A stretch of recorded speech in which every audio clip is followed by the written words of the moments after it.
Mesdames et messieurs, nous allons continuer à dérouler les programmes du jour. À présent, parlons financement et qualité dans l'enseignement, la recherche et l'innovation. Ça sera la prochaine conférence dont on va installer le panel. Et nous allons appeler d'abord le modérateur, Dr Mamadou Jean Gongoré Diallo, recteur de l'université de l'Abbé, mesdames et messieurs. Je vais appeler Haruna Berete, conseiller à la primature. Va suivre, mesdames et messieurs, Abdoulaye Ba, directeur des risques SGBG. Mesdames et messieurs, Barry Nima Ba, conseillère chargée de mission. Et pour la même conférence, professeur Aliou Baldé, directeur du centre de recherche de Dubreka CRPM. Mesdames et messieurs, Adja Ramatoulaye Sow, fondatrice des universités Amadou Dieng. Et pour compléter ce plateau, cabinet Oularé, secrétaire exécutif de l'ANAC. Je rappelle que ces éminences vont se prononcer sur le financement et qualité de l'enseignement, la recherche et l'innovation. Mesdames et messieurs, je vous souhaite une belle conférence.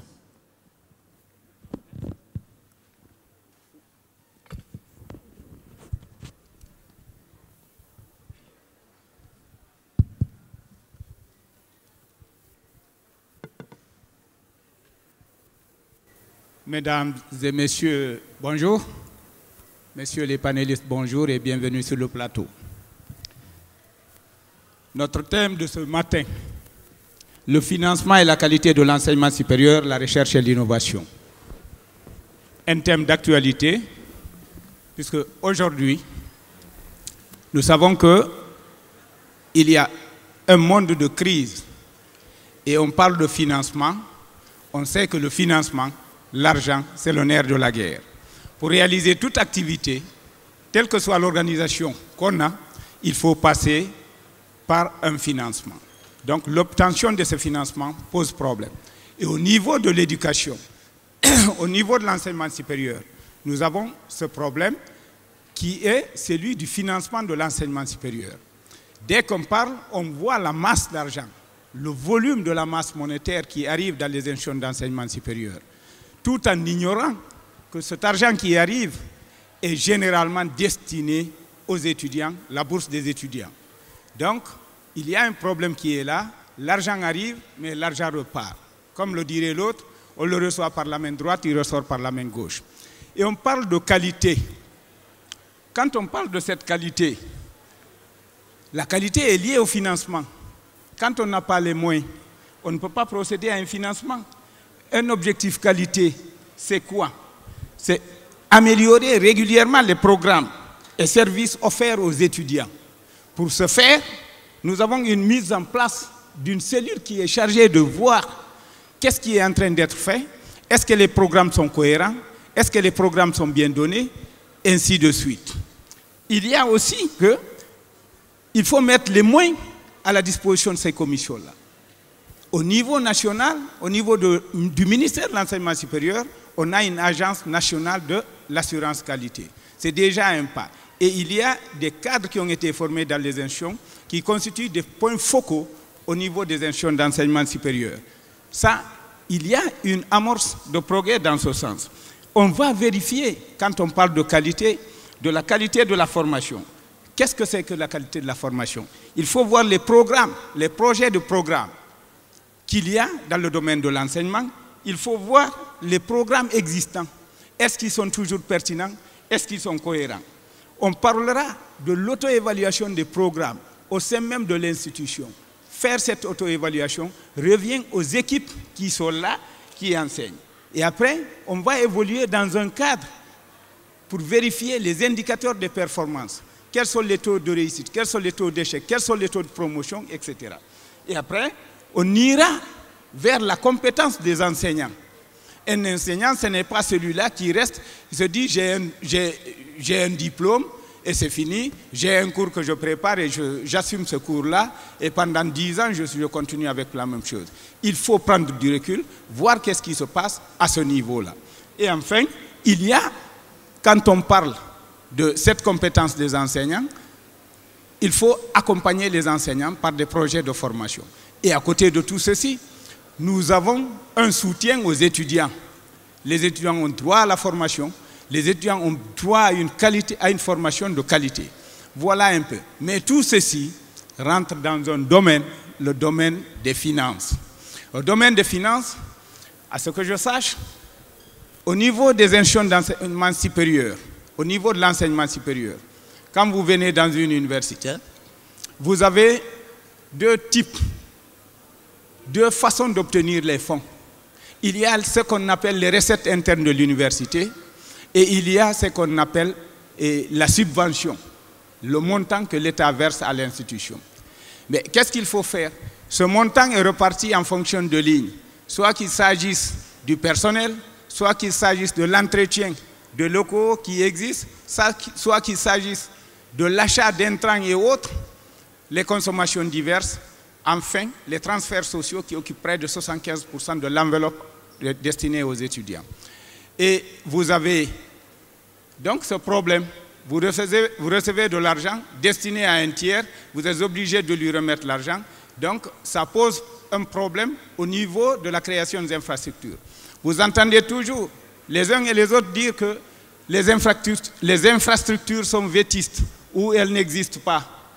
C'est un programme qu'il faut faire pour mettre en place ces infrastructures, pour mettre en place des laboratoires, équiper les laboratoires, former les enseignants, former les étudiants. En fait, voici le décor. Et tout ceci, donc du financement à la qualité, enfin à l'innovation. On vient à l'innovation aujourd'hui, on dit que le monde est devenu un village planétaire. Ce village planétaire, il est réel. Puisque ce que nous sommes en train de faire ici est suivi de par le monde à travers la page Facebook.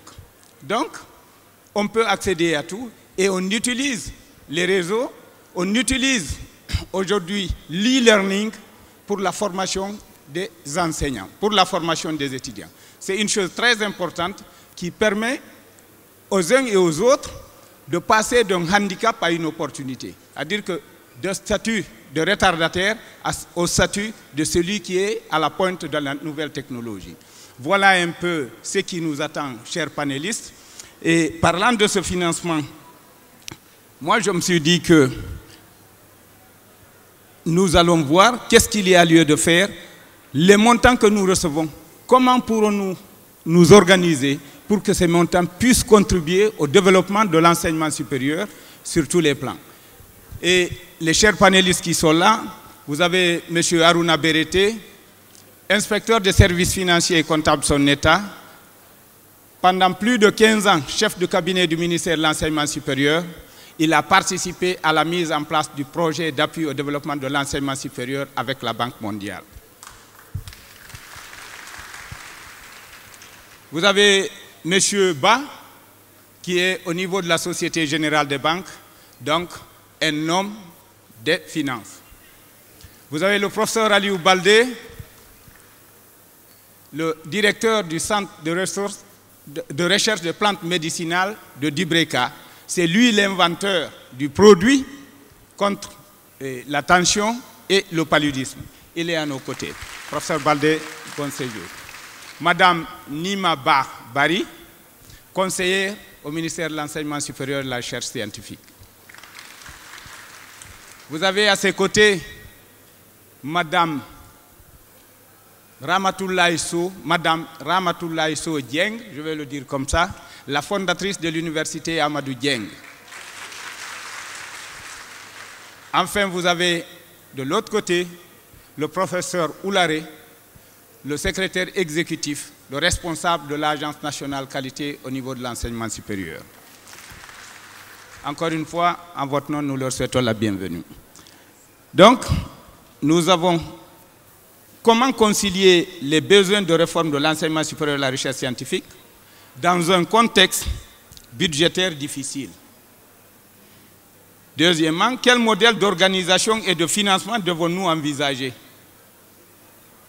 Comment optimiser l'affectation des ressources? Quelle est la part de l'innovation technologique dans le budget? Voilà les questions auxquelles nous allons essayer de répondre pour édifier l'assistance. Encore une fois, Monsieur Berete, avec tout ce que vous avez comme compétences, talent et expérience, nous vous écoutons, s'il vous plaît. Merci bien. Merci bien. Allô? Merci bien, monsieur le modérateur. Après avoir campé ce décor, je dois vous dire que je suis d'autant plus satisfait que monsieur le ministre du Budget soit dans cette salle. Et c'est un observateur, et c'est le gestionnaire des finances de l'État. Il est également un professeur d'université. Je connais ses qualités et ses compétences. Il est tout ouvert et il était autour de ce panel lors de la première édition sur la même question, sur cette problématique. Donc, comme vous venez de le dire, débattre de ces sous-thèmes, pour moi, m'amène à poser un postulat. Le postulat, c'est que le budget ou le financement est le principal instrument de mise en œuvre des politiques. C'est-à-dire l'outil qui prévoit, qui autorise les ressources et les charges. Sous ce point de vue, quelle que soit l'institution, qu'elle soit publique ou privée, ce poste-là demeure. Dans ce cas, nous devons nous interroger. Avons-nous une politique d'enseignement supérieur ou de recherche scientifique, celle qui décline des plans d'action ou qui exprime ses programmes de plans d'action? Si elle existe, est-ce qu'il y a une articulation ou cohérence entre notre politique sectorielle et les politiques publiques, à savoir le niveau stratégique? Au niveau stratégique, il y a le document de stratégie de réduction de la pauvreté et il y a le plan national de développement économique et social. Ensuite, il y a la stratégie sectorielle, c'est-à-dire celle de l'éducation. Et dans ça, on se retrouve avec les lettres de politique sectorielle, les plans d'action sous-sectoriels. C'est au niveau de ces plans d'action sous-sectoriels ou sectoriels que nous posons les vrais problèmes de l'éducation, à savoir les questions d'offres et des services universitaires et scolaires, les besoins de formation, les demandes de besoins de formation, les finalités des programmes, les plans d'études, le partage des coûts de formation et la motivation des enseignants. Je crois que ça, c'est les problèmes globaux que nous devons examiner. À ce niveau, il y a la stratégie du plan budgétaire. C'est-à-dire, est-ce que nous avons des budgets programmes? Heureusement, ce département a été inscrit parmi les secteurs qui appartiennent au cadre des dépenses à moyen terme où il y a une cellule qui est créée. Et cette cellule doit examiner le cadrage macroéconomique, c'est-à-dire le cadrage budgétaire à moyen terme et le cadrage des dépenses à moyen terme, sans compter les stratégies opérationnelles qui se déroulent, comme venait de le dire monsieur le modérateur. C'est-à-dire l'examen des transferts sociaux, l'examen de l'investissement, l'examen du capital, l'examen de coûts de formation, ainsi de suite. Donc, c'est ces instruments qui nous servent de faire une planification cohérente et d'assurer la cohérence entre ce que nous élaborons au niveau sous-sectoriel et les mettre en action, en articulation avec ce qui se fait au niveau du sommet. Si je dois me résumer sur cette question, il s'agit d'examiner d'abord les ressources publiques et les ressources des finances publiques selon les différents types et les différents niveaux. C'est-à-dire qu'il s'agit d'analyser l'ensemble des dépenses que nous enregistrons dans les années antérieures, et il y a une certaine progression. L'évolution des agrégats macroéconomiques, à savoir le taux de croissance, à savoir le taux d'inflation, le ratio dette publique, le ratio, la pression fiscale, c'est tout ça qui contribue à mettre en place un budget. C'est dans ça que nous faisons la ponction pour exécuter nos programmes. Donc, c'est des problématiques que nous nous posons ici.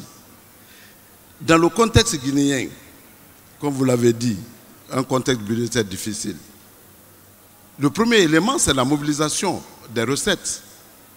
Notre pression fiscale, peut-être le ministre est là pour confirmer, elle est de 18%, si je ne me trompe pas, par rapport à 20-22% de la sous-région. Ça, c'est déjà un problème. Notre dette par rapport à notre PIB, heureusement, nous avons atteint le point d'achèvement et ça allège notre dette. Il y a également les déséquilibres budgétaires, c'est-à-dire l'investissement en capital et l'investissement et les dépenses des charges récurrentes. Donc, il y a toutes ces questions que nous devons examiner. Parce que si on ne les examine pas, on ne pourra pas voir réellement quelle est la part que le budget affecte à l'éducation. Et quand on affecte une part du PIB à l'éducation, on doit affecter une part de ce budget de l'éducation vers l'enseignement supérieur. Et je suis membre de la commission de réflexion qui a examiné et qui a travaillé en rapport avec les ministres économiques et financiers, où nous avons constaté qu'en Guinée, en 2016, il y avait 3,8% du PIB qui était affecté à l'éducation contre 5 à 6% de la sous-région. Et également la part du budget affecté à l'enseignement, à l'éducation, c'était dans l'ordre de 19 à 17%, 17 à 19% contre 19 à 22% de la sous-région.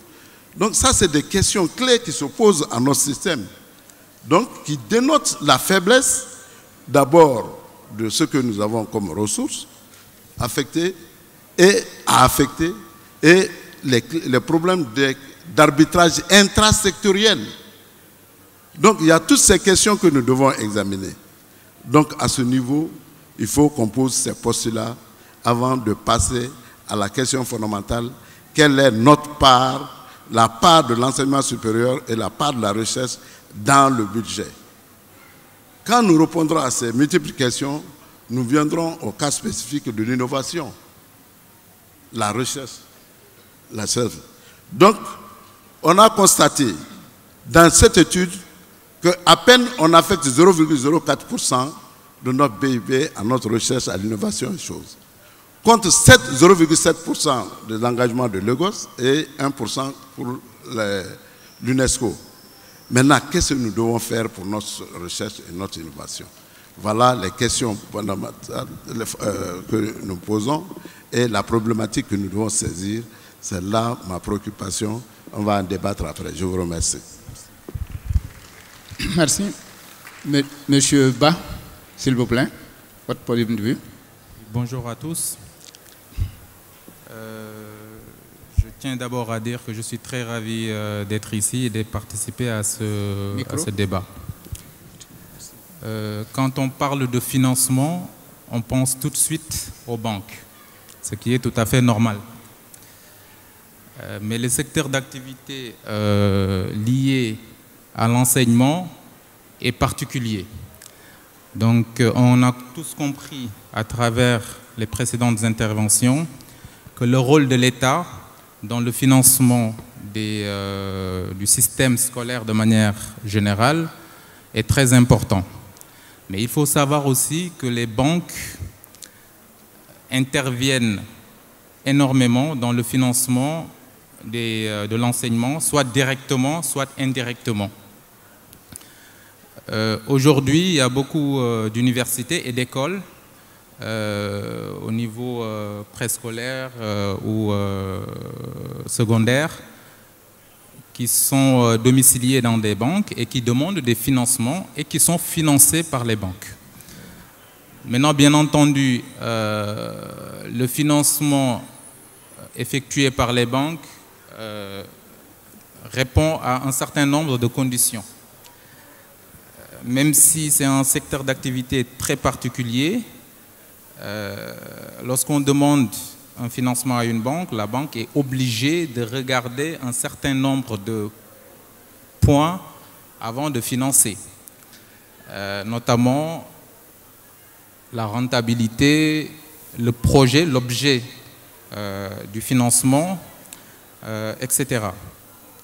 Donc ça nécessite que les universités, donc je vais prendre juste l'exemple des universités, s'organisent entre guillemets comme des entreprises pour pouvoir espérer obtenir des financements de la part des banques. Et quand je dis ça, parce qu'une banque ne finance pas sans des états financiers, sans connaître la situation financière de l'entreprise et l'activité de l'entreprise.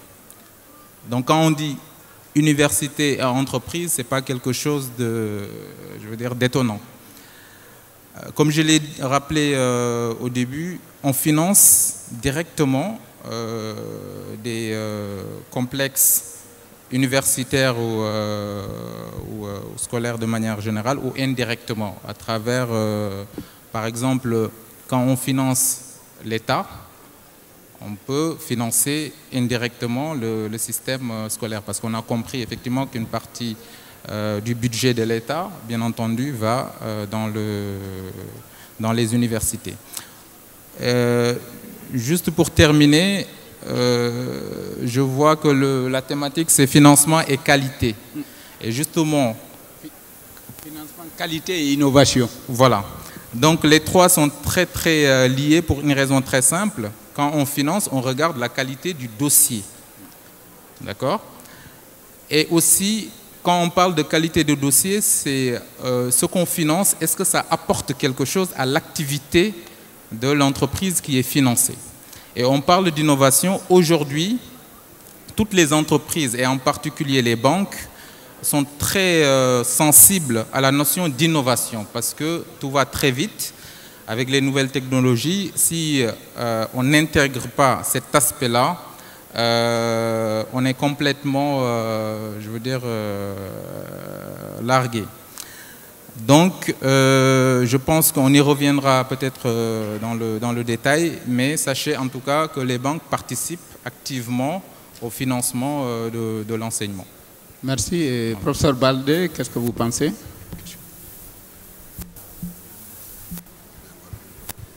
Oui, merci monsieur le modérateur.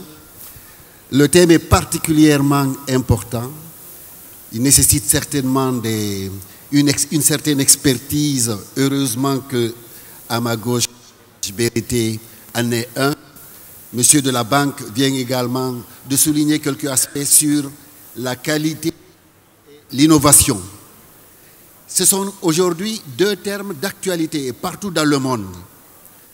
Toutes les universités du monde sont confrontées quasiment au même problème, celui du financement.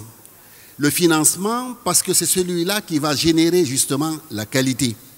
Mais ce financement, quand on regarde un peu les universités dans le monde, il y a deux systèmes. Il y a un système centralisé, où donc c'est l'État qui gère, et il y a un système décentralisé, et c'est le privé qui intervient, même si c'est régulé par l'État. Dans notre cas, c'est un système centralisé, tout comme la France et les pays francophones. Le problème que nous avons aujourd'hui, c'est qu'on est dans un monde de compétition. Et il n'y a pas à dire « je suis orphelin, je n'ai pas de père, je n'ai pas de mère ». Le problème, tu es compétent ou tu n'es pas compétent. Et quand on essaye de voir la réalité de nos universités, on a de sérieux problèmes. Mais le problème principal, c'est que nous évoluons dans un pays en développement où tout est priorité. L'État fait de son mieux pour apporter l'oxygène nécessaire pour le fonctionnement de l'enseignement supérieur et le fonctionnement de la recherche. En ce qui concerne l'enseignement supérieur, donc les universités, elles englobent aussi bien l'enseignement que la recherche.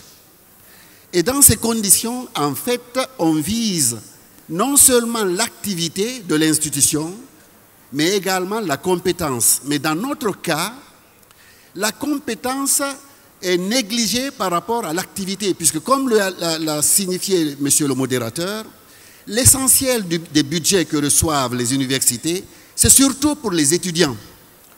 Et ça, malheureusement, la performance en ce moment est orpheline. Et il est difficile donc d'être performant car l'essentiel du budget est surtout centré sur les activités, et même dans cette activité, centré exclusivement sur l'étudiant. Là, c'est par rapport aux étudiants, à vous jeunes, qui justement préparez l'avenir de notre pays. Il faudrait que vous compreniez que pour arriver à cet objectif, il faut des sacrifices. Et ce sacrifice passe nécessairement par la compréhension de cette bourse en permanence qui ne change pas, puisque dès qu'on touche, ça fait du bruit. Il est difficile d'arriver à une qualité si nous restons toujours stationnaires par rapport à nos habitudes. Dans le domaine de la recherche, également la même chose. Les problèmes de financement justifient la faiblesse des résultats obtenus.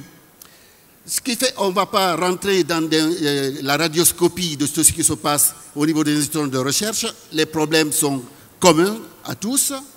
Simplement, ce qu'on pourrait suggérer dans ce monde de concurrence féroce, c'est qu'il faudrait y avoir de l'imagination également. Certes, les ressources de l'État sont faibles, mais le peu qu'on gère, il faudrait aussi le gérer de façon rationnelle. Il faudrait qu'au niveau de toutes les institutions, qu'il s'agisse de l'université ou des institutions de recherche, qu'on essaye de créer, d'avoir d'autres sources de revenus. Je voudrais donner l'exemple de quelques universités européennes qui, elles, ont développé cette idée de créer ce qu'on appelle des spin-offs. Des chercheurs donc, de ces institutions qui ont des résultats dans leur recherche, des résultats intéressants, alors s'approprient de l'idée et essayent de créer une petite société de base. L'université les accompagne et par la suite, la petite unité a pris de l'envol, et bien ça crée non seulement de l'emploi, mais en plus ça valorise les résultats. Et là, malheureusement, quand on a des résultats, on a souvent tendance juste à applaudir et puis on met en corbeille. Professeur. Les résultats, les institutions, donc, mais le problème de financement demeure, ça c'est certain. Je vous remercie. On nous dit il y a un temps qui est compté, s'il vous plaît. Essayons d'être plus bref. Merci, professeur. Merci. Merci, monsieur le modérateur. La question de financement est une question cruciale. Mais ce n'est pas simplement au niveau de la Guinée, mais ça c'est un problème fondamental pour tous les États africains. Le service public de l'éducation est un principe fondamental de notre République. L'État a déjà consenti beaucoup d'efforts pour assurer à chacun l'accès à l'éducation. Mais ces efforts ne sont pas suffisants sans financement adéquat, approprié. Le diagnostic a été fait. Les questions de réforme ont été évoquées ici par les uns et les autres au niveau des panels précédents. Il s'avère indispensable de trouver les moyens nécessaires pour engager les réformes qu'on s'est fixées comme objectif. Et parallèlement, on est dans un contexte budgétaire très difficile. Vous l'avez rappelé tout de suite. Les subventions actuelles des IES ne permettent pas d'envisager des infrastructures ou de rénover quoi que ce soit, encore moins apporter des réformes dans les programmes. Donc, qu'est-ce qu'il faut faire pour s'engager dans ces réformes? Il faut repenser à un nouveau modèle d'organisation de financement de notre enseignement supérieur. Je crois que ce sera le cœur du débat. Comment aborder ce financement? Quelles seront les nouvelles sources de revenus? Qui est-ce qui va les gérer? Est-ce qu'on va continuer avec le système centralisé ou décentraliser un peu au niveau des institutions supérieures? Comment aborder les partenaires? Comment impliquer le secteur privé? Comment convaincre les uns et les autres à contribuer pour réussir le projet éducatif guinéen? Je crois qu'on rentrera dans les détails au fur et à mesure que le débat avance. Je vous remercie. Merci, Madame Barry. Et Madame Dieng, s'il vous plaît, votre point de vue. Je vous remercie et je félicite les organisateurs de ce forum de nous permettre d'exposer les problèmes qui se posent au niveau de l'enseignement supérieur. De manière générale, c'est avec la Deuxième République que ces écoles ont été nées. De la maternelle à l'université, nous avons d'énormes difficultés pour ce qui concerne les budgets alloués à ces écoles. Dans les universités, nous avons d'énormes difficultés à cause du fait que les frais de scolarité sont très faibles. Ce qui fait que ces frais de scolarité récoltés ne nous permettent pas d'entreprendre des recherches ou autre chose. Si un voyage à la recherche de financement vous coûte 100 millions, c'est la fin du mois. Vous avez 220 millions de salaire mensuel. Est-ce qu'il faut aller à la recherche du financement ou bien il faut payer les enseignants qui se trouvent dans votre université? Nous avons d'énormes difficultés.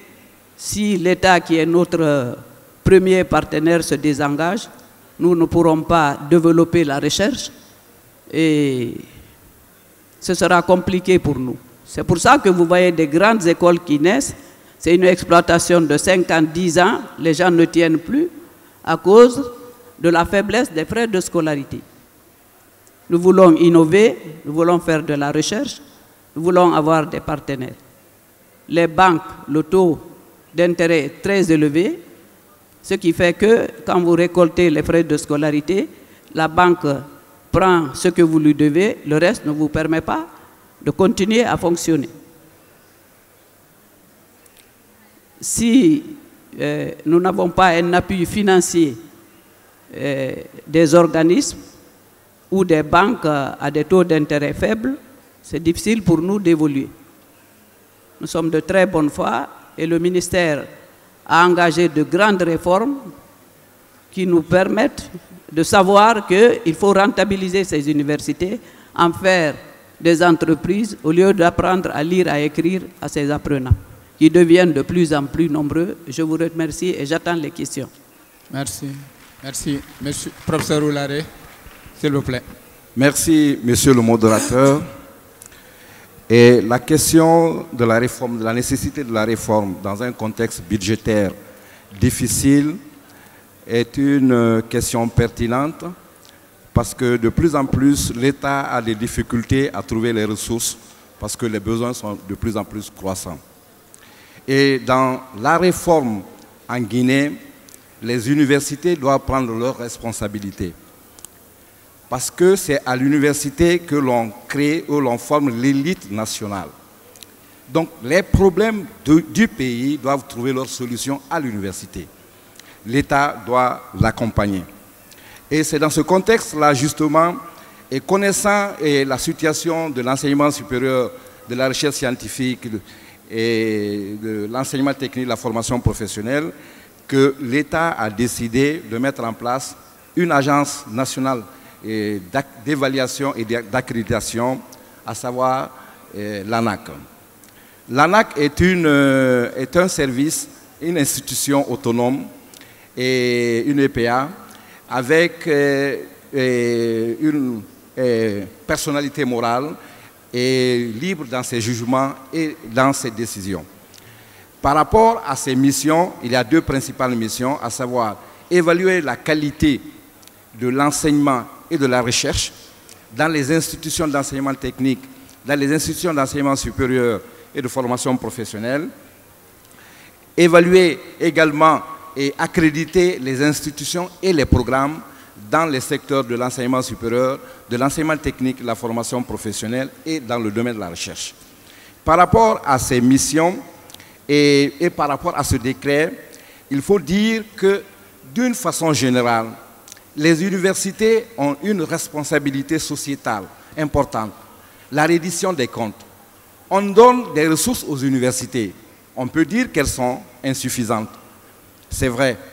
Mais les universités doivent rendre compte au peuple de Guinée, à l'État, de ce qu'elles font de cet argent qu'on met à leur disposition. On en viendra, on en viendra. Bon, on en ok, viendra, merci. s'il vous plaît. Merci. Voilà. Et donc, vous voyez, il y a une réalité qui est là. Nous avons une massification des effectifs. On ne peut pas le nier. Nous avons un coût élevé des activités de formation et de recherche. Nous voulons de la qualité. Nous voulons de l'efficacité.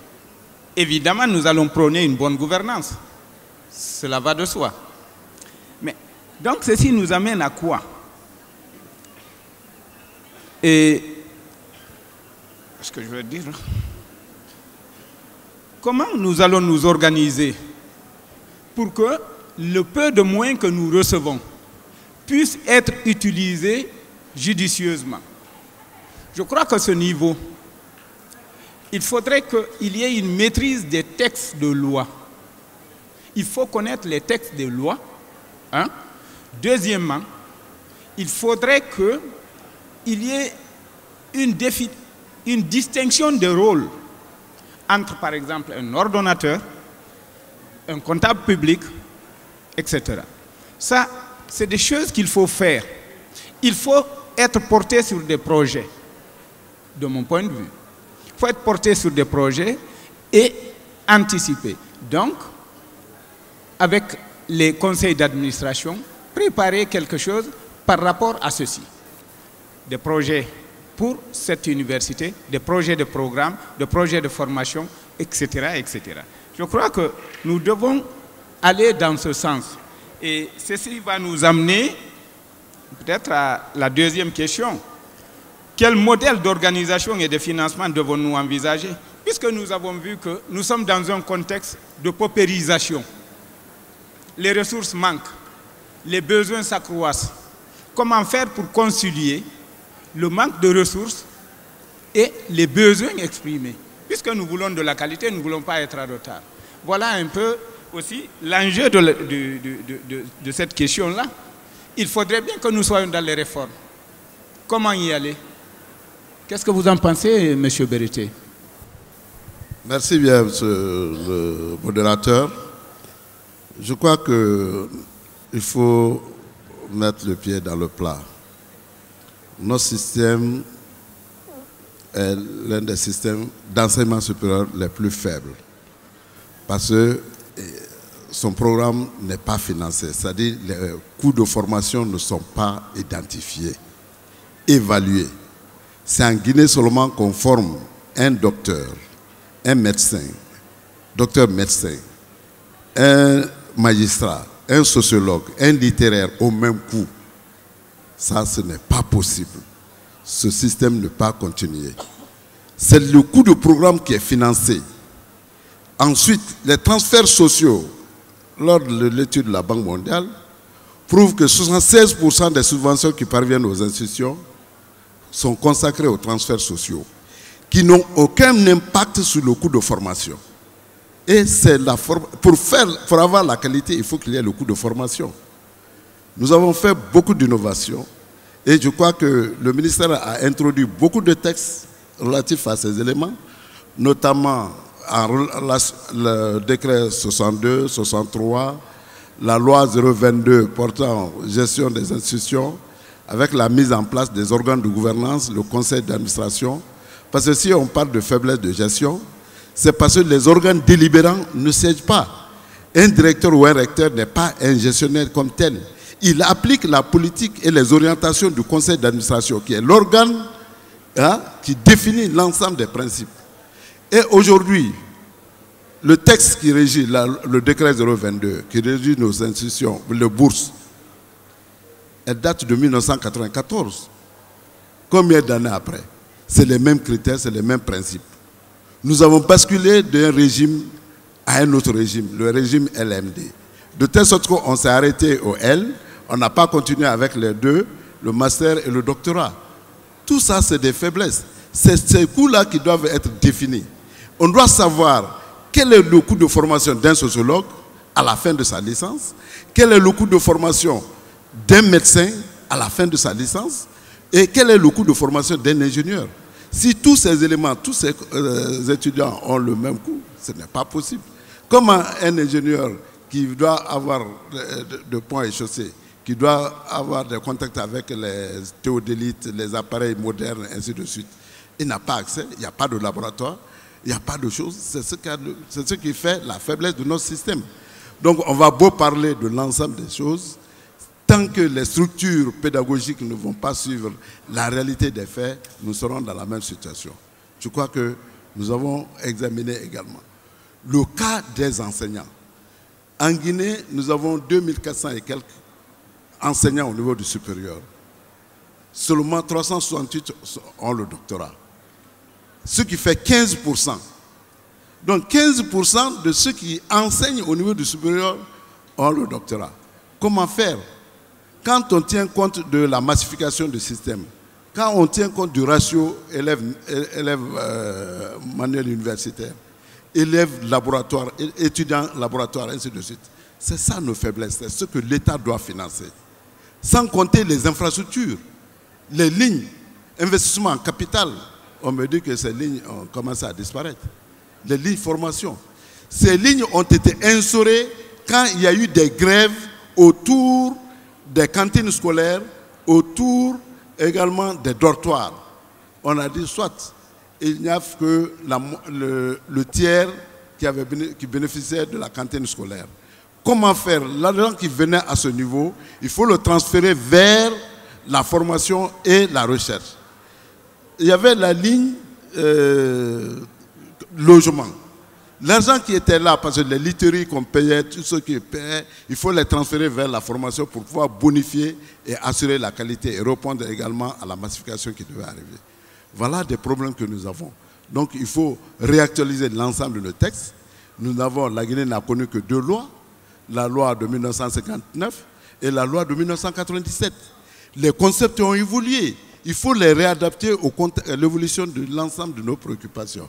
Voilà les quelques préoccupations que j'ai face à cette question. Je vous remercie.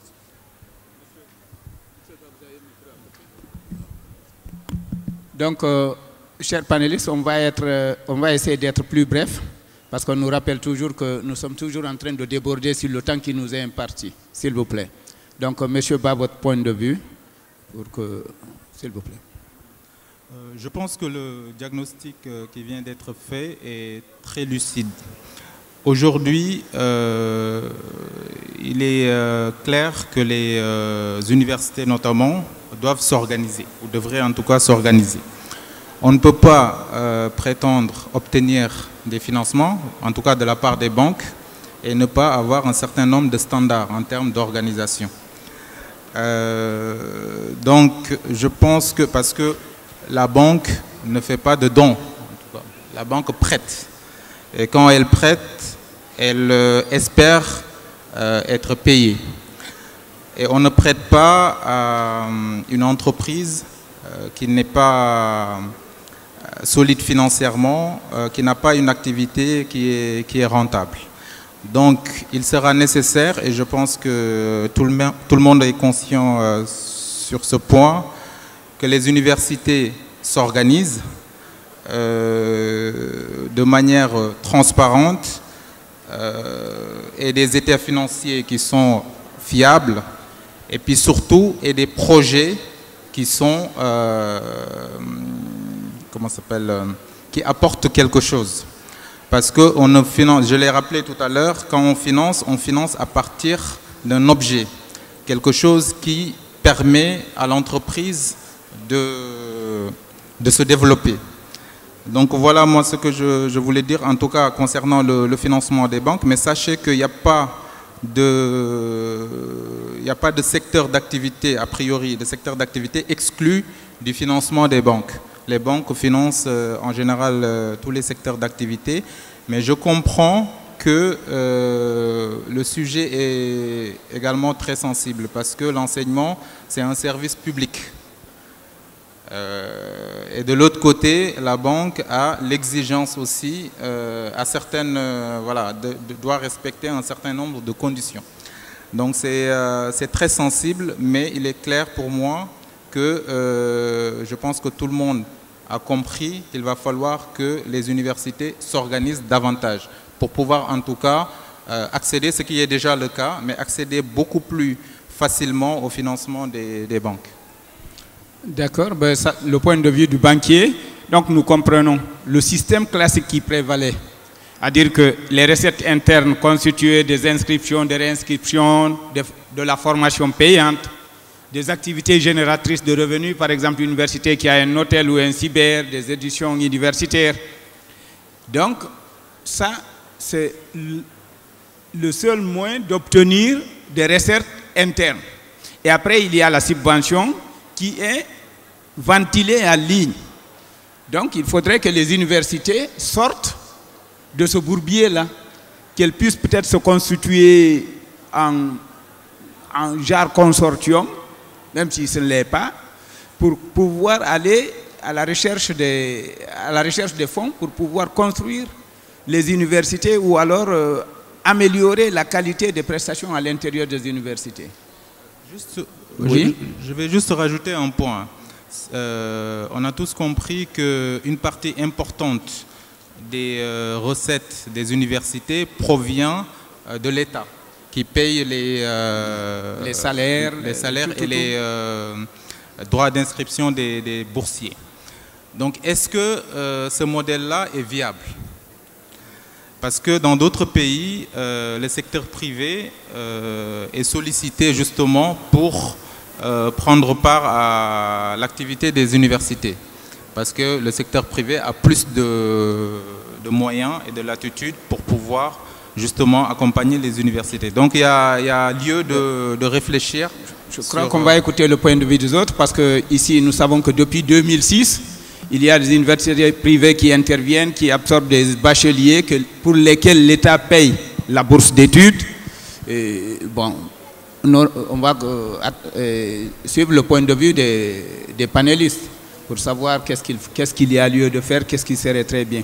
Mais il serait intéressant que les universités, pour atteindre leurs objectifs, l'objectif qualité, la performance, la compétitivité, qu'elles puissent disposer de moins de ressources matérielles, de ressources humaines, de ressources financières qui puissent leur permettre d'être vraiment compétitives au plan national et international.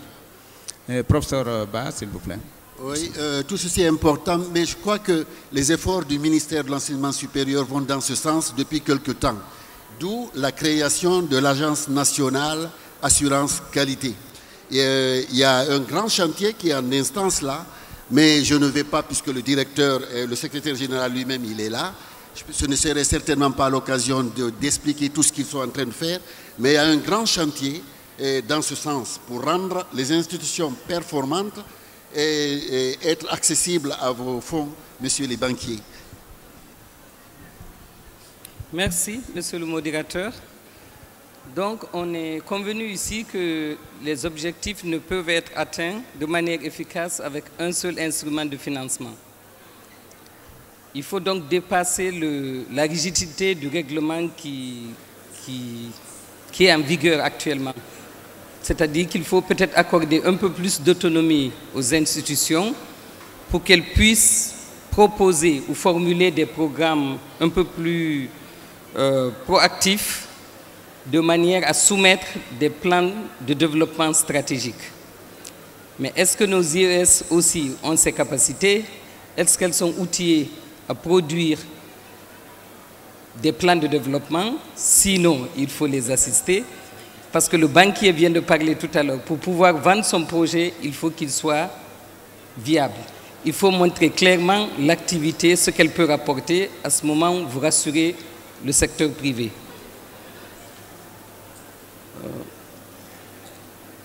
Un autre point que je voulais soulever, c'est que le ministère justement de l'enseignement supérieur est en train de mener actuellement une réflexion sur de nouveaux mécanismes innovatifs de mobilisation de ressources additionnelles. Et nous allons peut-être donc proposer que les IES s'impliquent, que d'autres partenaires s'impliquent, pour que la réflexion soit commune et qu'on soit sûr de prendre en compte tout ce qui concerne le financement. Je vous remercie. Merci, Madame Ba. Voilà, ces universités guinéennes ne manquent pas d'innovation. c'est les moyens qui nous manquent. Nous tentons d'avoir des sources de financement de part et d'autre. Nous travaillons avec des firmes pharmaceutiques, avec des fabricants d'ordinateurs, mais tout ça est lié au fait qu'il faut un dépôt considérable pour accéder à ces financements. Le forum nous a permis de contacter plusieurs banques qui passent à nos stands et aujourd'hui nous avons travaillé avec une autre structure de financement, ce qui nous permet de nous engager. Nous tentons d'avoir des partenaires sûrs. Moi, à la conférence des femmes chefs d'entreprise à New York, je leur ai dit que je fais de la formation. Ils m'ont dit j'ai dit que j'ai 5 campus. Ils ont dit combien de centres de recherche vous avez. Je dis non, pour le moment, je n'en ai pas. Alors, toutes les questions qu'on m'a posées, je ne pouvais pas répondre, sauf... L'État n'a pas d'argent pour l'université, mais je vous donne la latitude d'aller réfléchir pour trouver des solutions. Et nous allons vous aider à les mettre en œuvre. Ce qui fut fait, les enseignants sont sortis très déçus, mais ils sont allés, ils ont réfléchi, ils sont revenus avec des projets porteurs. Aujourd'hui, l'Ouganda est un pays très avancé du point de vue de la qualité de l'enseignement et de la formation. Donc, je pense que ces initiatives peuvent être partagées aussi à notre niveau, parce que l'État, de plus en plus, a des difficultés à aider. Mais les universités doivent essayer de se prendre en charge. Et l'Agence nationale d'assurance qualité, l'autorité nationale d'assurance qualité est là pour aider à faire évaluer les programmes, à qualifier davantage les curricula, à qualifier la formation et l'enseignement. Et les banques ne pourront pas financer un programme, une université, si cette université ne s'est pas fait évaluer, si elle n'est pas accréditée. Donc voilà quelques préalables. Et l'agence, l'autorité nationale d'assurance qualité est là pour accompagner toutes ces réformes afin que les universités soient performantes dans un bref avenir. D'accord. Merci, professeur Oulare. Donc on convient qu'il faut penser à une meilleure gestion du patrimoine des IES. Il faut penser à une qualification des méthodes de travail et de comportement en vue d'une efficacité à l'intérieur des IES. Il faut réussir à mettre en place des cours réels des programmes de formation, comme ce qu'a dit tantôt M. Béreté, ne pas financer des étudiants comme ça, mais plutôt financer des programmes de formation. Un programme de formation en médecine est bien différent d'un programme de formation en littérature. Un programme de formation en informatique est nettement plus coûteux qu'un programme de formation en histoire ou en sociologie. Donc, financer les programmes en tenant compte de leurs spécificités. Donc, lier en fait les départements à des projets de recherche, les facultés à des projets de recherche, à des projets de programme, à des activités, financées sur cette base-là. Voilà un peu ce qui peut nous conduire à l'amélioration de la qualité. Et avant qu'on n'aille plus loin, je crois qu'on va demander à l'assistant ceux qui veulent poser des questions, qu'ils posent des questions et qu'on enregistre les questions pour qu'on aille au fur et à mesure avant la fin du temps qui nous est imparti. Des questions, s'il vous plaît? Bon. Micro-baladeur, qui est là? Donnez au premier à demander. On va noter les questions. Bonjour. Bonjour. Je suis Thierno Sala Diallo, étudiant en Master 2 Analyse macroéconomique. Voilà, moi je pense que Dr Gongore, vous avez touché au point essentiel ici, notamment au niveau des recettes des universités. Moi je pense qu'en Guinée aujourd'hui, et vous conviendrez avec moi, c'est soit on veut se faire plaire ou on veut donner le meilleur pour les étudiants. Sinon c'est seul en Guinée qu'on paye 15 000 francs pour une inscription dans une université. Donc il faudrait que nous ayons l'audace, que nous ayons la rigueur de faire comprendre aux populations et aux étudiants qu'on ne peut pas payer 15 000 francs pour étudier. Vous pouvez rehausser 500 000, 1 million fois 100 000 étudiants, ça fait 100 milliards ou 50 milliards.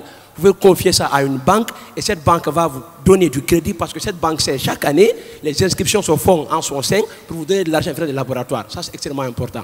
Et secondo, j'ai participé à la réduction des des montants de scolarité des universités privées. Mais est-ce qu'on peut dire à une université privée de baisser les prix de la formation et s'attendre à un enseignement de qualité? Donc je pense que ce qui est important, il faudrait que les universités, au lieu de penser aux dépenses, que les universités pensent à l'argent. Les impressions, les photocopies, les ventes des bics, des stylos peuvent revenir aux universités. Donc que les universités apprennent à penser, à créer en leur sein la capacité extractive, les ressources les permettant d'évoluer. Je pense que là, ça peut régler beaucoup de choses. Je vous remercie. Merci pour cet apport. Merci, M. Diallo. Merci beaucoup. Je voudrais remercier l'ensemble des intervenants.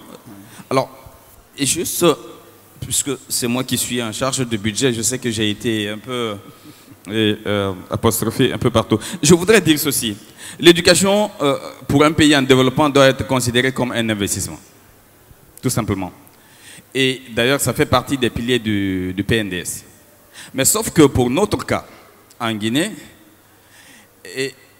on pense toujours qu'il faut injecter davantage les ressources sans être sûr des conditions dans lesquelles ces ressources sont utilisées.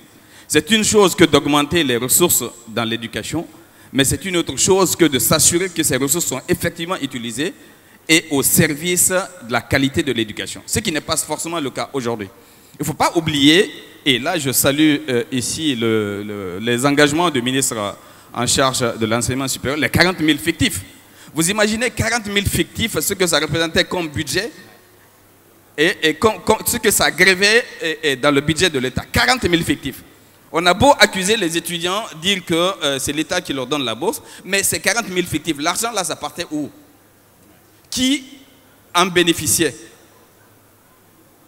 Et c'est aujourd'hui, en engagement avec le ministère de l'Enseignement supérieur, qu'on s'est dit les ressources qui ont été économisées à partir de ces 40 000 fictifs vont être utilisées pour reconstruire les infrastructures dans les universités. C'est ce qui explique qu'aujourd'hui, à Gamal, vous en avez. C'est ce qui explique qu'aujourd'hui, à l'Abbé, c'est en train d'être fait. Ça, c'est une chose.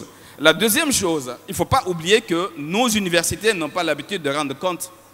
Monsieur Oulari a parlé de la reddition des comptes. Comment on peut utiliser l'argent public sans élaborer un rapport d'exécution budgétaire? C'est inadmissible. C'est un bien de l'État. Et nos universités ne sont pas habituées à ça. Donc, à chaque fois, l'année dernière, j'étais là, on me disait qu'il faut augmenter l'argent des universités. Mais comment voulez-vous que j'augmente l'argent de l'université si ces universités ne rendent pas compte? Ils ne disent pas comment est-ce qu'elles utilisent l'argent public. Ce n'est pas possible. Donc, il faudrait aussi que les universités investissent dans l'utilisation rationnelle des fonds publics. Ils ne sont peut-être pas suffisants. Ils sont petits, oui, mais si bien utilisés, ça nous permettrait de nous dire oui, c'est bien utilisé, on a de très bons enseignants qui sont là, on a de la qualité dans l'enseignement, ça mérite d'être augmenté. Il ne faut pas oublier que je suis enseignant aussi. Je vais dans les universités et je vois aussi ce qui se passe dans les universités. Donc il faudrait forcément que tout le monde s'y mette. Il ne faut pas seulement se dire l'État doit augmenter. L'État-providence, je pense qu'on est en train d'aller de s'en éloigner. Il faut que chacun prenne ses responsabilités et les étudiants qui exigent la qualité, parce qu'il s'agit de leur avenir, et les enseignants qui doivent produire de la qualité parce qu'ils sont payés pour, même si le salaire est faible, mais en même temps, si on définit le salaire comme étant le fruit de l'effort, il faudrait que l'effort soit là pour pouvoir augmenter aussi le salaire. Et l'administration aussi qui s'engage à soutenir, parce que c'est de son rôle aussi de veiller sur la qualité de son système éducatif, parce que c'est de l'investissement, le développement, ça passe par là. Donc, je voudrais aussi associer autre chose. Aujourd'hui, nous avons un secteur minier qui est vraiment très pesant dans notre économie. Mais il faudrait imaginer un peu comment est-ce qu'on peut impliquer ce secteur, au-delà peut-être des banques, le secteur minier, dans la formation. Parce qu'après tout, nos universités sont absorbées par ces acteurs, par ces sociétés minières. Donc, peuvent aussi contribuer. Mais là, il faudrait s'assurer qu'on produise encore une fois de la qualité et s'assurer que le contenu enseigné réponde effectivement aux besoins du marché du travail. Parce que c'est ça aussi. C'est ce qui peut nous permettre de prévenir le chômage aussi des jeunes. Parce que c'est une chose que de former, mais la préoccupation que nous avons en tant que gouvernants, c'est de nous assurer que les étudiants qui sortent de nos universités puissent accéder très rapidement à l'emploi.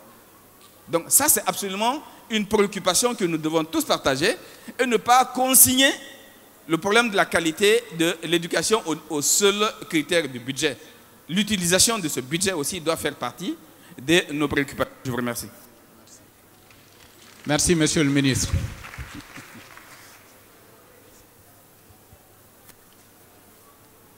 Bonjour tout le monde. Merci, chers panélistes. Je m'appelle Mamadou Samba Diallo. Je suis chef de département génie informatique à l'Université Nango Conakry, UNC. Je voudrais axer ma préoccupation sur une sous-partie du thème, à savoir la recherche. Nous savons qu'au niveau de l'enseignement supérieur, la recherche est un point fondamental. Mais il y a une préoccupation, une inquiétude à ce niveau. Actuellement, la République de Guinée, depuis près d'une décennie, a intégré un nouveau système d'enseignement, à savoir la licence. Mais depuis, pardon, l'OLMD, je m'excuse. Mais depuis, seule la licence est réellement mise en œuvre. Donc, ça veut dire qu'un étudiant guinéen de niveau moyen n'a pas la chance, s'il n'a pas les moyens financiers, de poursuivre ses études en master, en doctorat.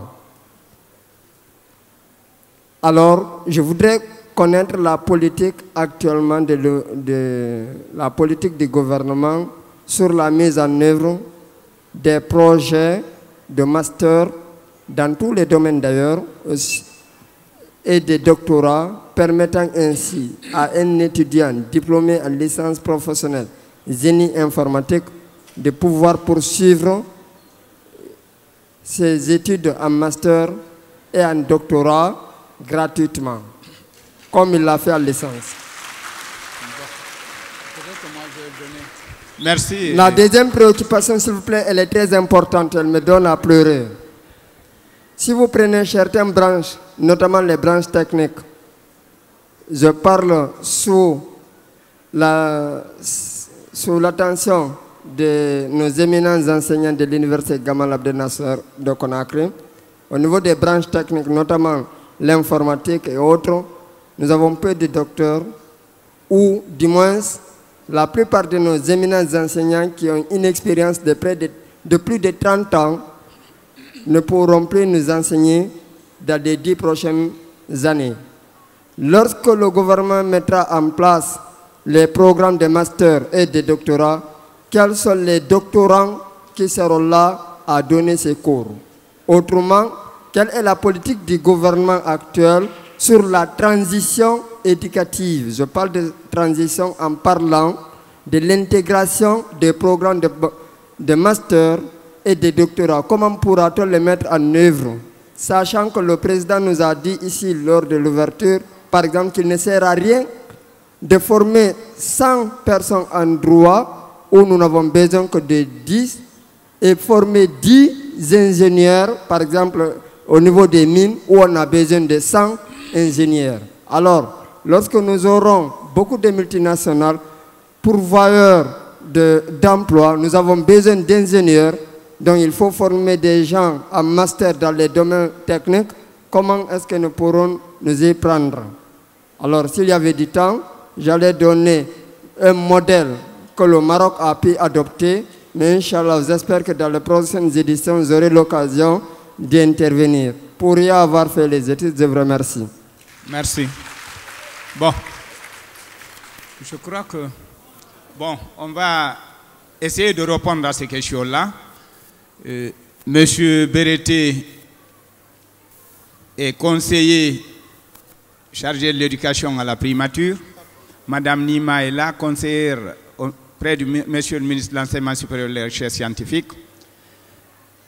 Mais avant que je ne leur passe la parole, je vais vous dire que peut-être que vous n'avez pas l'information. Au niveau des universités publiques en Guinée, il y a beaucoup de masters. Nos enseignants sont en train d'être formés dans ces masters. À Somfonia, à Gamal, à l'ISEG, à Kankan, au CERESCOR. Donc, il y a au moins une trentaine de masters disponibles à ce que je sache. Les enseignants-chercheurs des autres institutions sont en train de venir là. Ça, c'est une information que je vous donne. Vous, vous servez dans une université privée. L'université Nungu, à ce que je sache, elle est privée. Vous connaissez quels sont les critères pour mettre en place une université privée et quels sont les critères pour servir dans une université privée. Vous voulez faire un master gratuitement? Moi, je n'ai pas vu, en tout cas en Occident, pour les pays que j'ai fréquentés et les universités que j'ai fréquentées, des formations gratuites. Quand vous partez de la Guinée, on dit que vous avez une bourse, par exemple, du gouvernement français, ça se paye. Lorsque vous n'avez pas cette bourse de la coopération, vous vous battez, vous avez une acceptation, une inscription dans une université française. Vous allez payer. Il en est de même au Canada, il en est de même aux États-Unis. Je ne pense pas que les formations soient gratuites. Donc, enlevons l'esprit gratuité là. Comment je vais porter un projet pour monter un bon projet afin que mon projet soit accepté. Votre projet peut être accepté par une université et dans le cadre du projet, il y a un financement et vous vivez dans ce financement-là. C'est la pratique qui se fait au Canada, si je ne me trompe. En tout cas, lorsque je quittais, c'était comme ça. Vous êtes dans le projet et vous vivez dans le projet et vous faites aboutir votre projet. Voilà un peu ce que je peux dire par rapport à cette question. Je passe la parole à M. Berete et à Mme Nima, qui sont les décideurs et qui peuvent nous éclairer davantage. Merci bien, monsieur le modérateur. Je crois qu'il y a eu plus de contributions que de questions. Ce qu'on peut dire au stade actuel de nos débats, c'est de faire comprendre à nos étudiants que c'est la formation qu'ils doivent viser. Et monsieur le ministre a très bien campé la chose. Avant de réclamer, parce qu'on dit souvent que l'ingénieur dit que tout est possible. Mais derrière lui, le financier s'arrête. Mais à quel coût? Tant que le coût n'est pas bien défini, il va douter. Et tant que le coût n'est pas mis, le rêve ne sera pas réalisé. Donc, évitons d'être dans un cercle vicieux sur la problématique. Le ministère, depuis 1997, a pris un arrêté portant création, fonctionnement et modalités de création des activités génératrices de revenus, où on a sillonné toutes les universités et l'arrêté est là. Il pouvait être un pan pour aider le budget, la subvention de l'État à faire. Et également, dans votre lettre de politique, les objectifs que vous avez visés, il y a la mobilisation des ressources ou des financements innovants. Il faut explorer ces éléments pour pallier, pour aider la subvention de l'État. Je crois que c'est le seul moyen aujourd'hui qu'on puisse faire et que les organes délibérants soient mis en place et qu'ils siègent. Ça permet de dissiper les flous ou les suspicions qui se créent au niveau de choses. Et également, nous avions parlé, avec la Banque mondiale, on avait mis en place un guide de gestion des ressources humaines, financières et matérielles. À l'époque, certains même ont dit que c'est les 10 commandements de l'enseignement supérieur. Et ces textes restent toujours en vigueur. Il s'agit de les actualiser et mettre les nouveaux textes et appliquer ces éléments. C'est des documents fiables. Il faut se faire avec la Banque mondiale et coter comme l'un des premiers documents réalisés par un système d'enseignement supérieur en Afrique au sud du Sahara. Je crois que nous ne devons pas jeter nos choses. Ensuite, je vais vous inviter à lire le document, le rapport de la commission d'évaluation que le président a mis en place. C'est 193 pages. Ce banneau peut avoir l'ensemble des informations pour accéder et par Internet également par support papier. Donc c'est des documents qui ont posé les diagnostics, qui ont posé les vrais problèmes de réforme de notre système.